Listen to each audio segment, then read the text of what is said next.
성탄절을 맞이해서 두 번에 걸쳐서 은혜에 대해서 이야기를 하려고 합니다. 은혜. 오늘은 시편 102편 우리가 읽은 본문 말씀을 가지고 은혜가 다가오고 있다.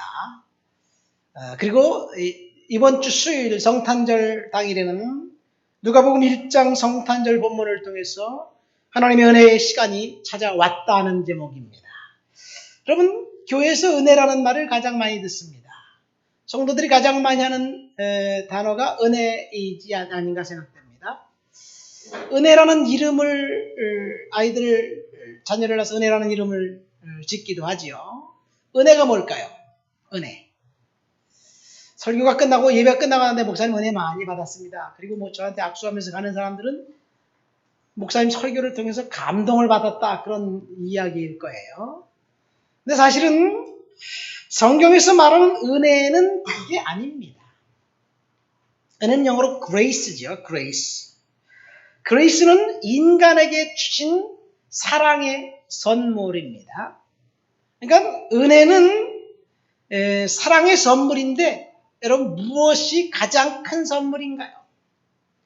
뭐니 해도 가장 큰 선물은 현금인가요? 캐시인가요? 네? 가장 큰 선물은 생명을 얻은 거예요. 생명. 그래서 부모가 자녀에게 생명을 줬기 때문에 이 부모 자식 간에는 이 빚진 거예요. 빚을. 그래서 자녀는 부모에게 반드시 빚을 갚아야 되는 거예요. 이게 옛날부터 있었던 그 효도의 사상이에요. 물론 그렇게 이야기하면 우리는 다 빚쟁이들이에요. 부모에게 빚을 졌어요. 하나님 앞에 빚진 거예요. 하나님이 저와 여러분들에게 생명을 주신 것, 이것이 은혜입니다. 그러니까 은혜의 핵심은 예수 그리스도입니다. 그러니까 은혜의 압축은 예수입니다. 구약 성경에 보면 은혜라는 단어가 세 단어가 있습니다. 그 중에 하나가 뭐냐? 헤세드라는 단어예요. 헤세드라는 단어는 은총, 긍휼이라고 번역되어 있습니다. 한국 성경에는 보면요. 헤세드가 뭐냐? 이 사무엘하 9장에 보면 다윗 왕이 이제 왕이 돼서 예루살렘에서 이제 치리를 하기 시작합니다.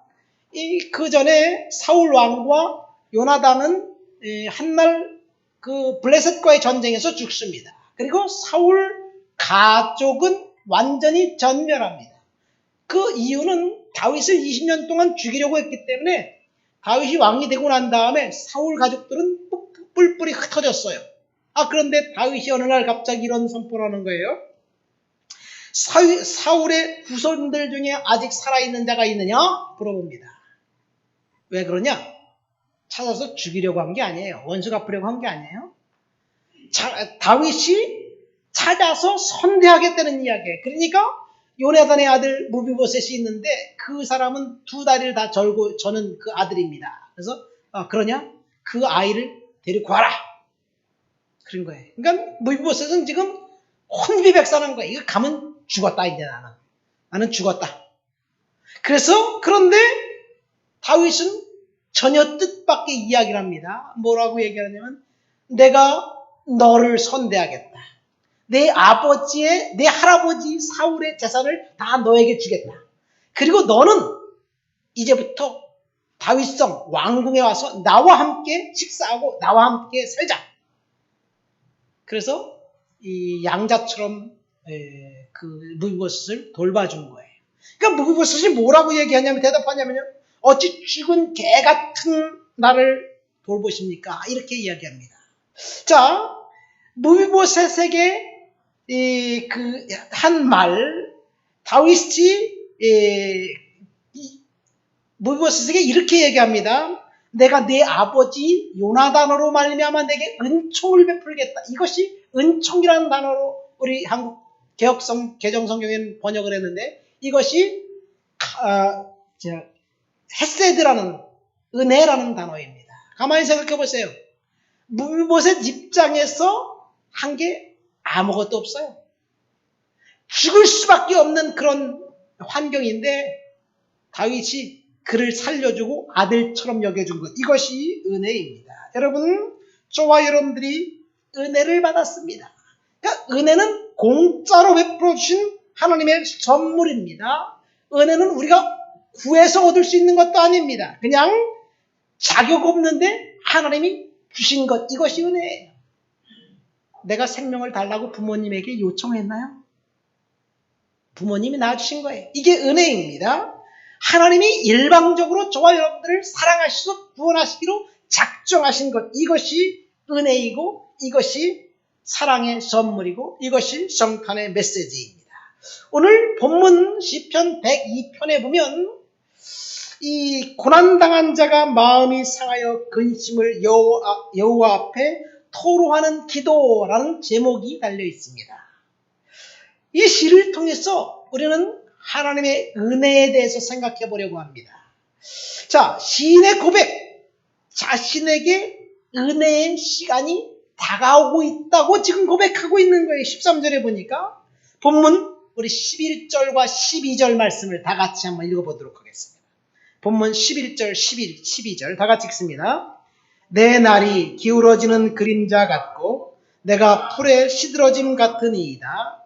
여호와여, 주는 영원히 계시고 주에 대한 기억은 대대에 이르리이다. 여기 보면 11절에 뭐라고 시인이 고백하냐면요, 내 날이 기울어지는 그림자 같고 내가 풀에 시들어짐 같으리이다. 그러니까 이 11절의 말씀은 1절부터 10절까지의 요약이고 결론이에요. 1절부터 10절까지는 무슨 말이냐? 극심한 고난과 환난 가운데 있으면서 하나님 앞에 절규하고 부르짖고 기도했는데 하나님이 응답이 없으셔요. 하나님이 쌩 까고 있는 거야. 여러분 가만히 생각해 보세요. 우리가 기도하면 하나님 응답해 주셔야 되잖아요. 그렇죠? 기도하는 것마다 응답을 해주시면 간절하게 기도할까요? 우리가? 그러니까 하나님이 우리가 기도하고 있는데 기도를 응답하지 않으셨어요. 즉각 응답해 주시면 얼마나 좋겠습니까? 시편 102편에 보니까 즉각 응답해 주시지 않고 고난과 고통 가운데 있는데 너무 심각합니다. 너무 힘듭니다. 그렇지만 낙심하기를 거부하고 하나님 앞에 일관되게 기도한 거예요. 2절 말씀 보세요. 응답 없는 괴로운 나를 이야기합니다. 여전히 부르짖고 절규하고 기도하지만 하나님은 응답이 없습니다. 3절에 보니까 내 날이 연기같이 소멸되고 숯같이 탔습니다. 이렇게 고백해요. 너무 힘들어서 속이 시커멓게 탔다는 이야기예요. 예? 4절 말씀 보니까 음식조차 먹을 수 없습니다. 뼈가죽만 앙상하게 남았습니다. 5절에 그렇게 고백합니다. 9절에 가서는 급기야 시인은 죄를 양식같이 먹고 눈물 섞인 물을 마셨습니다. 이렇게 고백합니다. 분명히 시편 102편의 시인은 정말 극심한 고난 가운데 있었습니다. 그리고 그 고난의 정점은 우리가 읽은 본문 11절 말씀입니다. 내 날이 기울어지는 그림자 같고 내가 풀에 시들어짐 같습니다. 무슨 말입니까? 이제는 소망이 없다는 이야기예요. 희망이 없다는 이야기예요. 그럼에도 불구하고 희망이 없는 상황임에도 불구하고 시인은 절대로 포기하지 않고 절망을 거부했습니다. 이것이 오늘 본문의 내용입니다. 이것은 시인의 그 고백이 아니라 어쩌면 저와 여러분들의 고백이 아닌가 생각됩니다. 그렇지요? 제가 설교를 하면서 항상 강조하는 게 있어요. 그때 그 상황, 그 사람의 이야기가 아니라 성경 본문은 오늘 나에게 주시는 말씀입니다. 믿습니까? 그러니까 이 본문은 그 사람의 이야기가 아니라 나의 이야기고 우리의 이야기입니다. 고난 당했던 시인, 그 시인이 하나님을 예배함으로 고난을 이겼고 그리고 오늘 말씀처럼 은혜를 경험했습니다. 12절부터 시인의 고백이 달라져요. 13절 말씀에 보니까 주께서 일어나사 시온을 긍휼히 여기시리니 지금은 은혜를 베푸실 때라 정한 기간이 다가오고 있습니다. 그렇게 고백합니다. 이것은 믿음의 고백이에요. 은혜가 다가오고 있고 하나님의 긍휼이 임했다고 고백하지만 아직까지는 고난 가운데 있습니다. 믿음의 고백이에요. 은혜의 시간이 다가오고 있다는 그 소망을 갖고 시인은 살아갑니다. 여러분, 제가 이 말씀을 지난 주간에 묵상하면서 제가 묵상하고 묵상 노트를 짤막하게 여러분들에게 보내고 제자 훈련하시는 분들은 묵상한 그 큐티한 것을 제가 보내요. 그럼 서로 주고받습니다. 이 말씀을 묵상하면서 제가 지나온 과거를 생각해 보았어요. 이 시인이 고난 가운데 절망하지 않고 하나님 앞에 고백했는데 그 갈망, 갈증, 하나님 앞에 기도했던 그 기도, 갈급함. 제가 가만히 제 인생을 돌아보니까요. 항상 갈급했더라고 보니까요. 고등학교 2학년 때 우리 아버지가 목사님이 되셨어요. 그리고 교회를 개척했어요. 우리 집에 수입이 정말 없었어요. 근데 제가 6남매의 장남이에요. 이 장남의 그 책임감. 그래서 고등학교를 졸업하고 제가 취업을 했어요. 7년 동안 직장을 다녔어요. 월급 받으면 몽땅 부모님께 바쳤어요. 내가 쓰는 돈은 차비하고 한 권에 300원 하는 문고판 책을 읽은 거예요. 책을 사서 읽은 거예요. 300원짜리 책. 제가 헤르만 헤세를 좋아했어요. 그래서 헤르만 헤세가 쓴 책 지금 생각나요. 데미안, 수레바퀴 밑에서, 지와 사랑. 그뿐만 아니라 300원짜리 책, 세계 문학이라는 책 몽땅 다 열심히 사서 읽었어요. 출퇴근하는 버스에서 쉬는 시간, 점심시간 열심히 읽었어요. 그러다가 제가 안경을 안 썼는데 27살에 안경을 썼어요. 왜? 털털거리는 희미한 불빛에서 책을 읽다 보니까 눈이 나빠졌어요. 지금 생각해보면요. 정말 가난했어요, 우리는. 정부미 알아요? 냄새나는 정부미? 보리쌀 잔뜩 들어있는 거 그거 먹었어요. 그런데 정말 가난했는데 지금 생각해보니까 나는 그 시간 정말 풍성했어요. 하나님이 풍성하게 채워주셨어요. 27살 때 신학대학을 갔어요. 그리고 4년 마치고 난 다음에 제가 결혼을 하고 저 먼저 2달 후에 유학을 갔다 놨어요. 하나님이 그렇게 하셨어요. 유학해서 그 대학교 기숙사에 딱 도착해 보니까 내 주머니에 35불이 있더라고요. 35불 갖고 어떻게 사나요? 그리고 5달 후에 제 아내가 저한테 왔어요. 정말 가난한 유학 생활을 시작했어요. 저는 원래 사람들을 좋아해요.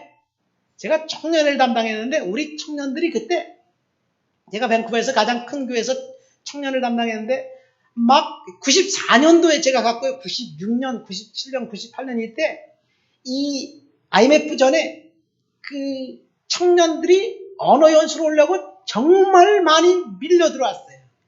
그래서 그 청년들이 우리 교회에 오고 그 다음에 얘네들이 우리 집을 얼마나 많이 방문했는지 문턱이 드나들도록 방문했어요. 딱 특징이 있어요. 맨입으로 온다? 배고픈 배를 움켜쥐고 온다. 그러면요. 김치에서 먹이고 밥해서 먹이고 그 다음에 이 설날에는 만두 빚어서 같이 먹고 추수감사절에는 터키 그 칠면조 요리해서 같이 먹고 그런데 돈이 없잖아요. 한국 정점 하시는 우리 집사님이 계셔요. 안주 집사님이 계신데 그 아들이 학생이었는데 이제 청년으로 올라와요.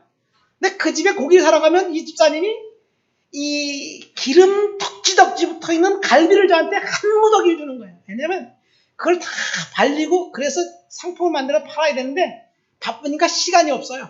그럼 저걸 잔뜩 갖다가 집에서 한 2시간 동안 칼로 싹 다 발려내고 그리고 청년들 먹인 거야. 여러분 제 주머니에 돈은 한 푼도 없었는데 풍성하게 먹였어요. 9월달엔 정말 힘들었어요. 자동차 보험이 만기됐고요. 학비를 내야 되는데 돈이 없어요. 그래서 저는 MDB 8학기 4년, 선교학 석사 4학기 2년, 6년 동안 단 한 학기도 제때 등록금을 낸 적이 한 번도 없어요. 그런데 등록금 다 냈고요. 그리고 졸업했어요. 돈은 한 푼도 없었지만 하나님께서 하셨어요. 풍성했습니다. 정말 풍성했어요. 25년이 지난 지금 그때 청년들 지금도 우리한테 방문해. 달라진 건 지금은 먹을 것 바리바리 싸갖고 오는 거. 그것만 달라졌어요. 여러분, 통장에 잔고가 없어도 하나님께서 풍성하게 채워주셨습니다. 기적입니다. 제 과거를 묵상해보면 하나님이 돌보셨고 하나님이 함께 하셨어요. 그런데 그때는 힘들었어요. 고난 가운데 있었습니다. 이것은 은혜입니다. 제 이야기가 아니라 여러분들의 이야기 동일할 줄 믿습니다. 지금 고난 가운데 살고 있다고 생각하시는 성도들 생각해 보세요. 과거는 언제나 아름다운 거예요. 좋은 기억만 하게 돼 있어요. 오늘 본문 보면 힘든 시간, 어려운 시간, 고난의 시간을 지나면서 시인이 고백합니다. 13절, 14절 말씀. 우리 다 같이 한번 읽어보시겠습니다. 13절, 14절 읽습니다. 주께서 일어나사 시온을 긍휼히 여기시리니 지금은 그에게 은혜를 베푸실 때라 정한 기한이 다가오미니이다. 주의 종들이 시온의 돌들을 즐거워하며 그의 티끌도 은혜를 받나이다. 여기 13절 말씀, 지금은 그에게 은혜를 베푸실 때라 정한 기한이 다가오미니이다. 이 말씀을 읽으면서 얼마나 제가 은혜를 많이 받았는지 몰라요. 지금은 하나님이 은혜를 베푸실 때라 정한 기한이 다가옵니다. 그러니까 은혜의 시간이 다가오고 있다는 선언이에요. 제 개인적인 간증 묵상을 하면서 은혜의 시간이 완전히 찾아와서 이제 하나님이 회복해 주셨다는 것이 아니라 앞으로 곧 회복의 시간이 온다는 이야기예요. 이 구절에 보면 은혜의 정한 시간이 찾아오게 될 것을 시인이 선언하고 있습니다. 시온에 있는 돌들과 티끌마저도 풍성한 은혜의 시간이 찾아온다는 이야기예요. 은혜와 긍휼. 여러분, 은혜와 긍휼은요, 항상 성경에 보면 같이 붙어 다녀요. 은혜와 긍휼은 그 단어의 뜻을 보면 동전의 양면과 같습니다. 먼저 은혜가 뭐냐? 은혜는 도저히 받을 수 없는 것을 받게 된 것이 은혜예요. 아까 은혜는 생명이라고 했잖아요. 생명을 받을 수 없는 것을 우리가 받았어요. 뭐 때문에 받았느냐? 예수 그리스도의 보혈의 공로 때문에 받았습니다. 구주로 이 땅에 오셨는데 아기의 모습으로 오신 예수님 때문에 받았습니다.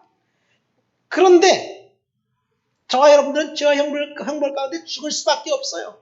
그렇지만 은혜를 통해서 구원을 받았습니다. 예수 믿는 사람은 한 사람도 빠짐없이 은혜를 통해서 구원받습니다. 은혜는 생명을 얻은 거예요. 그러니까 이 생명이 성탄절의 핵심 메시지입니다. 근데 긍휼은 반대입니다. 그 반대. 뭐냐면 우리가 반드시 받아야 될 것이지만 면제해 준 거예요. 그러니까 긍휼은 면제해 준 하나님의 사랑입니다. 뭘 우리가 받아야 되나요? 지옥의 형벌을 받아야 돼요. 저주 가운데 있을 수밖에 없어요. 그렇지만 하나님이 저주와 형벌과 지옥을 면제해 줍니다. 이것이 긍휼입니다. 그러니까 긍휼과 은혜는 똑같은 말이에요. 그렇지요. 똑같은 말입니다. 오늘 설교의 제목처럼 은혜의 시간이 다가오고 있습니다. 우리가 받을 수 없는 것을 주님이 축복으로 저와 여러분들에게 주시겠다는 약속이에요. 우리 시편 103편 그 뒤에 보면 13절과 14절 말씀 한번 읽어보겠습니다. 스크린 띄워주세요. 시편 103편 13절 14절 다 같이 읽습니다. 아버지가 자식을 긍휼히 여김같이 여호와께서는 자기를 경외하는 자를 긍휼히 여기시나니 이는 그가 우리의 체질을 아시며 우리가 단지 먼지뿐임을 기억하심이로다. 여기 보면 아버지가 자식을 긍휼히 여김같이 여호와께서 긍휼히 여기시는데 누구를 긍휼히 여기시느냐? 누구를 긍휼히 여기신다고요? 자기를 경외하는 자를 긍휼히 여기신다. 하나님을 경외하는 자를 긍휼히 여기신다. 경외라는 단어가 경외가 뭘까? 사실 경외라는 단어가 좀 어려운 단어예요. 영어 성경을 보면 이럴 때 굉장히 쉬워요. 경외는 뭐냐?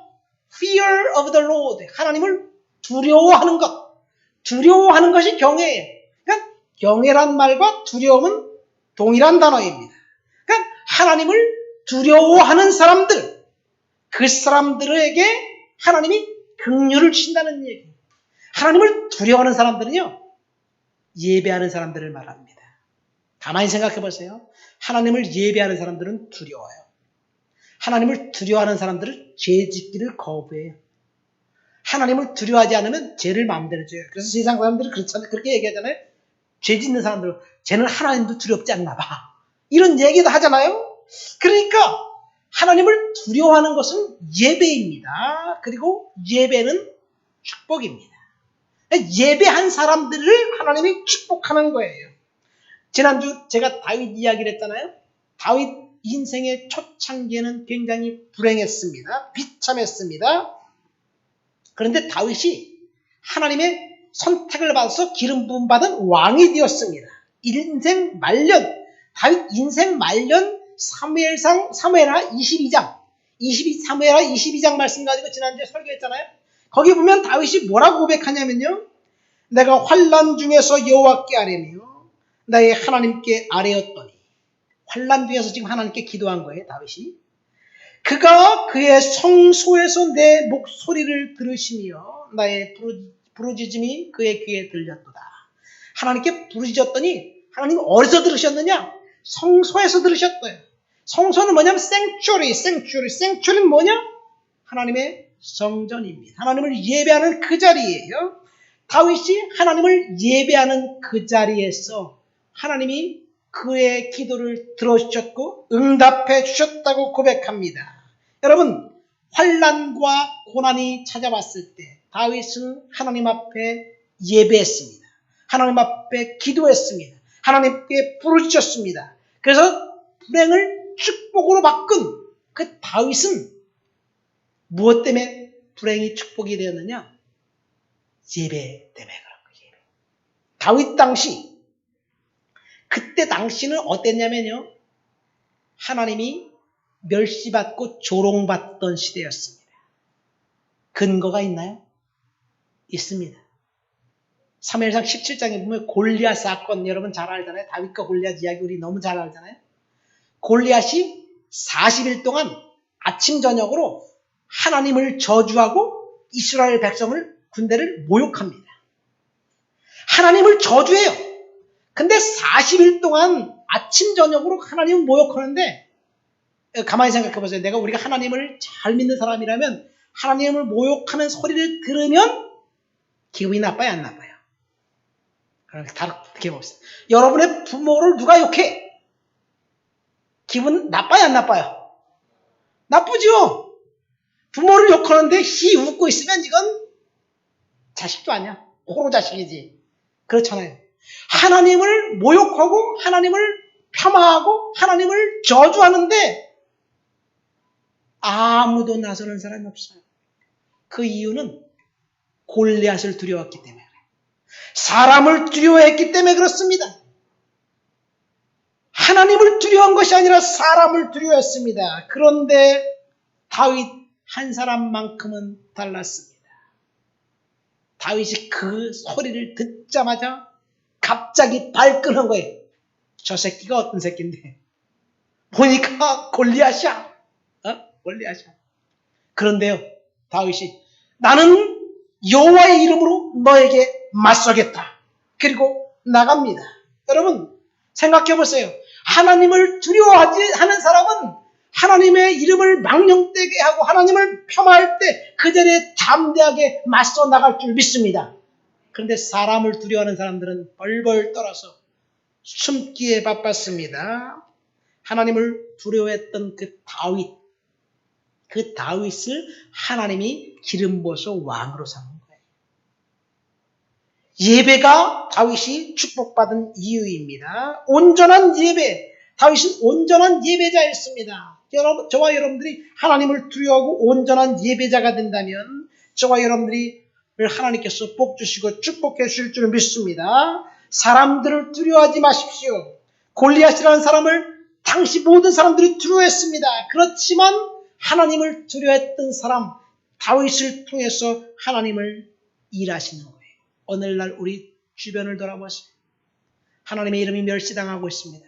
사람들이 교회를 조롱하고 폄하합니다. 교회가 그런 씨앗을 뿌려놨기 때문에 우리가 같이 욕합니다. 그렇지요. 여러분, 교회가, 특별히 대형교회가 목사님이 이상한 짓을 했다고 사람들이 막 손가락질하면서 교회를 폄하하고 하나님을 폄하할 때, 교회를 공격할 때 우리까지 같이 손가락을 찔하면서 같이 욕하는 것 분명히 의로운 것 아니에요. 그런 일을 우리가 보면 첫 번째 우리는 회개해야만 해요. 믿습니까? 같이 손가락질하면서 같이 욕하는 것, 동조해서 욕하는 것, 몸낸 교회를 욕하는 것, 그것은 하나님을 두려워하는 것이 아니라 사람을 두려워하는 거예요. 그래서 우리는 하나님을 두려워해야 될 줄 믿습니다. 거룩한 열정으로 하나님을 두려워했던 그 다윗을 하나님은 골리앗을 이길 수 있는 힘을 주셨습니다. 저와 여러분들 하나님을 두려워하면서 예배하면 하나님께서 반드시 축복하실 줄 믿습니다. 은혜와 긍휼을 예배를 통해서 나옵니다. 하나님을 두려워하는 사람들, 그 사람들에게 하나님이 역사하셔요. 오늘 설교의 제목이 뭡니까? 하나님의 은혜의 시간이 다가오고 있는 거예요. 여러분, 아직까지 하나님의 풀어주심의 놀라운 은혜는 지금 가만히 생각해 보니까 제 인생에 아직 찾아오지 않았어요. 개척교회를 하면서 힘든 상황에 있을 때 제가 기도 제목은 그거예요. 우리 장로님, 우리 집사님들에게 동역자들이 있어서 같이 짐을 나눠주면서 교회를 섬기면 얼마나 좋을까, 그런 생각을 하면서 기도하고 부흥을 해서 기도합니다. 근데 하나님이 약속하셨지만 아직 아니에요. 은혜의 시간은 다가오고 있습니다. 저는 그 사실을 믿습니다.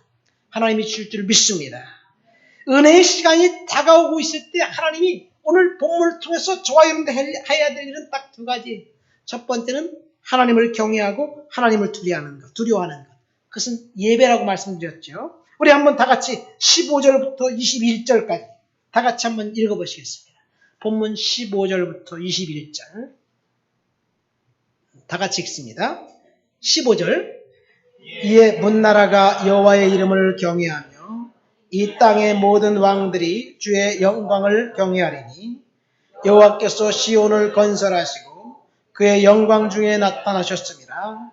여호와께서 빈궁한 자의 기도를 들어보시며 그들의 기도를 멸시하지 아니하셨도다. 이 일이 장래 세대를 위하여 기록되리니 창조함을 받은 백성이 여호와를 찬양하리로다. 여호와께서 그의 높은 성소에서 굽어 보시며 하늘에서 땅을 살펴보셨으니 이에 갇힌 자의 탄식을 들으시며 죽이기로 정한 자를 해방하사 여호와의 이름을 시온에서 그의 영예를 예루살렘에서 선포하게 하려 하심이라. 아멘. 여기 보면 15절에 여호와의 이름을 경외하며 이 땅의 모든 왕들이 주의 영광을 경외하리니. 여러분, 하나님 앞에 예배하는 것, 은혜를 기다리는 사람이 해야 될 일은 하나님을 경외하는 것, 예배하는 것입니다. 그리고 찬양과 기도입니다. 여러분, 가만히 생각해 보세요. 아까 다윗 시대에 하나님을 멸시했던 풍조가 있었다고 얘기했어요. 그렇죠? 그때 선지자 누가 있었나요? 가장 탁월한 선지자 사무엘이 있었어요. 근데 사실은요, 사무엘 선지자는 골리앗 사건 이전에 은퇴했어요. 성경에 보면. 다윗을 기름 붓고 난 다음에 사무엘은 그 성경에 나타나질 않아요. 그러니까 선지자의 역할은 거기서 끝난 거로 볼 수 있어요. 사무엘의 은퇴는 어떻게 보면 이스라엘의 영적인 공백 상태로 불러왔는지 모릅니다. 사람들은 더 이상 자신들의 갈 길을 비춰줄 선지자를 통해서 인생의 앞길을 조명받지 못했다는 것을 알 수 있습니다. 그렇지만 하나님은 하나님을 두려워하고 하나님을 예배하는 사람들을 지금 찾고 있었다는 이야기예요. 아까 제가 사울이 기름 부음 받을 때, 다윗이 기름 부음 받을 때, 이 사무엘이 기름불병을 갖고 이새의 집에 찾아갑니다. 그러면서 이새에게 그 동네 사람들을 부릅니다. 뭐라고 부르냐? 우리가 하나님 앞에 예배하자, 제사하자. 그리고 소 한 마리를 끌고 가요. 그래서 스스로 성결케 하고 제사에 나와라. 그렇게 말합니다. 스스로 성결케 한다는 말이 무슨 말입니까? 어떻게 보면 우리식으로 따지면 목욕하고 옷 갈아입고 향수 뿌리고 깨끗한 옷을 입고 제사 예배 자리에 나가는 거예요. 그래서 다윗의 7 아들이 그런 모습을 가지고 제사의 자리에 나갔어요. 근데 너무너무 준수하고 깨끗하고 아주 겉으로 보기엔 말짱해요. 그래서 사무엘이 큰아들부터 기름을 부으려고 그래요. 왜? 성결한 모습이 눈에 보이니까. 근데 하나님이 아니다 라고 이야기합니다. 7명이 다 아니었어요. 스스로 성결하고 왔는데. 그런데 다윗은 그때 뭐 하고 있었나요? 들어서 양치고 있었죠. 헐레벌떡 다윗을 불러서 왔어요. 목욕했나요? 옷 갈아입었나요? 성경에 안 나와 있어 그건. 근데 보니까요, 정말 햇빛에 그을린 그 꾀대지한 모습으로 양들 틈에서 아마 양들의 배설물 냄새가 그 몸에 났을 거예요. 냄새, 너 저리 가. 우리가 보면 그럴 거예요. 그런데 하나님이 쟤다. 쟤가 바로 성결한 내가 기름 부음을 그 사람이다. 그러니까요, 성결과 거룩은 겉모습이 아니에요. 우리의 속사람이에요. 다윗의 속사람은 성결과 거룩인데 그건 어디서 오냐? 찬양과 기도에서 왔습니다. 오늘 본문 말씀 보세요. 하나님이 18절 말씀, 19절 말씀, 17절 말씀에 보니까 여호와께서 빈궁한 자의 기도를 돌보시며 그들의 기도를 멸시하지 않았다 이야기합니다. 우리의 기도를 하나님이 들으시고요, 멸시하지 않았다는 이야기입니다. 장래 일을 18절 말씀에 보니까 이 일이 장래 세대를 위하여 기록되리니 창조함을 받은 백성은 여호와를 찬양하리라. 여러분, 하나님 앞에 찬양과 기도하는 사람들, 그 사람들을 19절에 보면 여호와께서 그의 높은 성소에서 굽어보시며 하늘 보좌에서 예배 자리에서 성전에서 하나님이 굽어보신다는 이야기입니다. 갇힌 자의 탄식을 들으시며 즐기기로 정한 자를 해방하사. 하나님의 약속입니다. 그러니까 오늘날 저와 여러분들이 하나님 앞에 성결한 모습은 찬양과 기도를 통해서 있어야 될 줄 믿습니다. 하나님은요, 화려한 예배당 몇만 명, 몇천 명 모여서 성도들이 정말 부활절 칸타타, 크리스마스 칸타타를 하면서 하나님 앞에 예배드리는 그 예배가 진짜 하나님 앞에 거룩하고 성결한 예배일까? 물론 진짜 그런 예배일 수도 있습니다. 그렇지만 하나님이 원하시는 예배는 온전한 예배, 저와 여러분들의 속사람을 하나님 앞에 드리는 예배입니다. 어떤 의미에서 보면 오늘 우리가 오후에 성탄 축하음악회 몇 명이 올지 모르겠어요. 우리끼리 잔치할 수도 있어요. 그러나 하나님 앞에 온전히 예배드리자고 그런 마음을 갖고 기도하면서 준비했는데 그 예배를 주님께서 받으실 줄 믿습니다. 하나님께 은혜를 기다리는 사람들이 해야 될 일은 진짜 예배입니다. 두 번째는 기도입니다. 17절 여호와께서 빈궁한 자의 기도를 들으신다. 하나님께서 저와 여러분들의 기도를 반드시 들으실 거예요. 그리고 마지막 세 번째는 18절 찬양입니다. 하나님을 찬양하는 거예요. 기도와 찬양을 하면 하나님께서 이제 어떻게 하신다고 그랬나요? 성소에서 들으신다. 여러분, 이것은 약속입니다. 저와 여러분들이 기도하고 찬양하고 하나님을 예배할 때 축복해 주시겠다고 약속하셨습니다. 그 약속이 언제 성취될지 모르겠어요.